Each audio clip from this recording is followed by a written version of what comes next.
حضور کی محبت کا ایک تقاضا اور بھی ہے کہ ہمارا نا اپنے نبی سے ملنے کو بھی دل چاہے۔ میں آپ کو ایک بات عرض کروں، شاید میں سارا دن ہی وظیفے بتاتا ہوں، دکان نہیں چلتی تو وظیفہ بتا دیں، بچے ایک دوسرے سے لڑائی کرتے ہیں تو وظیفہ بتا دیں۔ میں پڑھتا ہوں بزرگوں کی کتابیں تو بزرگ فرماتے ہیں لوگ آیا کرتے تھے کہ کوئی درود و سلام بتائیں جس سے مدینے والے محبوب کا دیدار نصیب ہو۔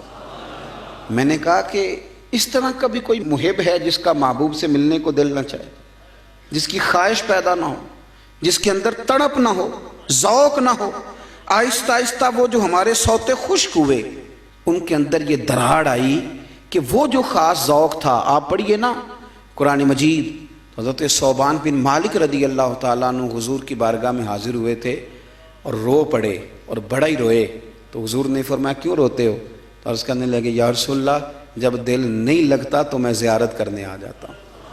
تو حضور نے فرمایا تو روتا کیوں ہے؟ عرض کی سونیا مجبوری یہ ہے کہ آج تو دیدار کر لیتا ہوں، اور صبح قیامت اللہ آپ کی برکت سے جنت دے گا بھی تو آپ تو اونچلے درجے میں ہوں گے نا نبیوں کے ساتھ، تو میں تو ہوں گا غریبوں کے محلے میں، غلاموں کے علاقے میں، حضور وہاں زیارت کیسے کروں گا؟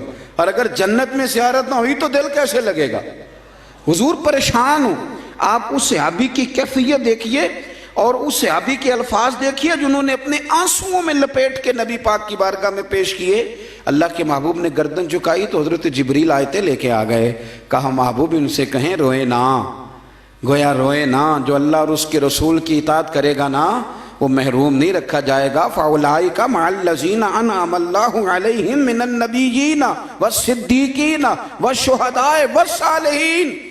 فرمایا جو آپ کی اطاعت کریں گے نا انہیں نبیوں کے ساتھ رکھا جائے گا، انہیں شہداء صالحین کے ساتھ رکھا جائے، صدیقین کے ساتھ رکھا جائے۔ میرے بھائی وہ خاص تڑپ جو لوگوں کے اندر حضور کی زیارت کی خاص تڑپ، نبی پاک صلی اللہ علیہ وسلم فرماتے ہیں جس نے مجھے خواب میں دیکھا اس نے مجھے ہی دیکھا۔ شیطان خواب میں بھی آ کے میری مثل ہونے کا دعویٰ نہیں کر سکتا۔ وہ جو ایک ذوق ہے حضور کی زیارت کا، ہمارے تو ایسے صوفیاء گزرے جو فرماتے ہیں ایک لمحے کے لیے اگر نبی پاک ہم سے جدا ہو جائیں تو ہم اپنے آپ کو مومن ہی تسلیم نہیں کرتے۔ لیکن اب ہمارے نوجوانوں میں اور ہمارے لوگوں میں جو خاص شوق ہوتا تھا، رات کو نا لوگ نہا کے سوتے تھے، خوشبو لگا کے سوتے تھے، اپنے بستر کو دیکھتے تھے صاف ہے، استغفار پڑھتے تھے، اور پھر وہ مدینہ شریف کی طرف منہ کر کے باوضو درود و سلام پڑھتے سوتے تھے۔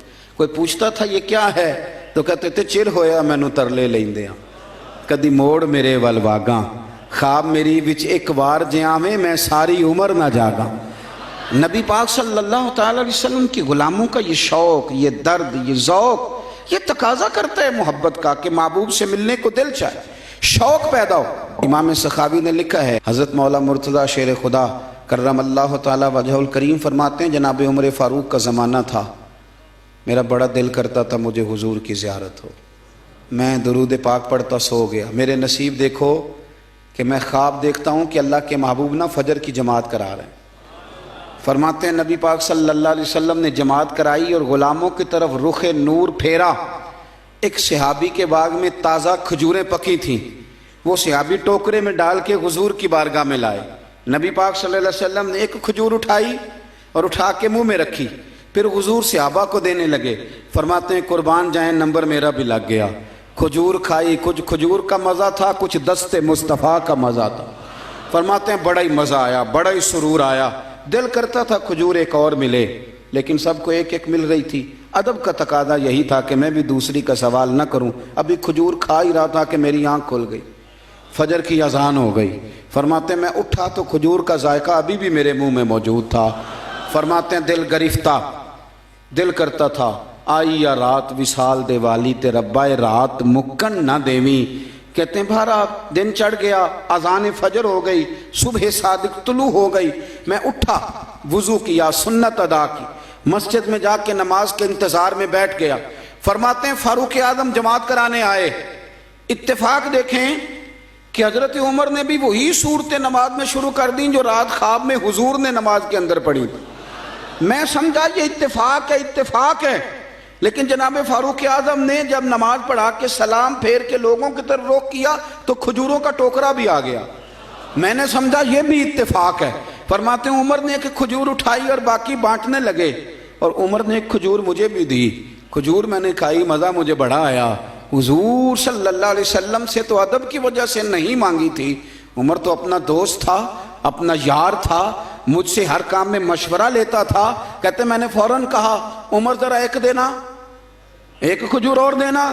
فرماتے ہیں فاروق اعظم نے اٹھائی، میں سمجھا ملنے لگی ہے، اٹھائی، اور جب حضرت فاروق اعظم نے کھجور بڑھائی اور پکڑا کسی دوسرے صحابی کو دی اور مسکرا کے میری طرف دیکھا، فرمانے لگے علی یوں تو نہ کر یار، اگر رات کو تو حضور سے دوسری لیتا تو میں بھی سویرے تجھے دوسری دے دے، اگر حضور سے رات دوسری لیتے تو میں بھی تمہیں سویرے دوسری دے دیتا۔ خواب میری وچ آیا ماہی تے میں گل وچ پا لیاں باواں، لوگوں ڈر دی ماری آنکھ بھی نہ کھولا کتے پھر وچھڑ نہ جاؤں۔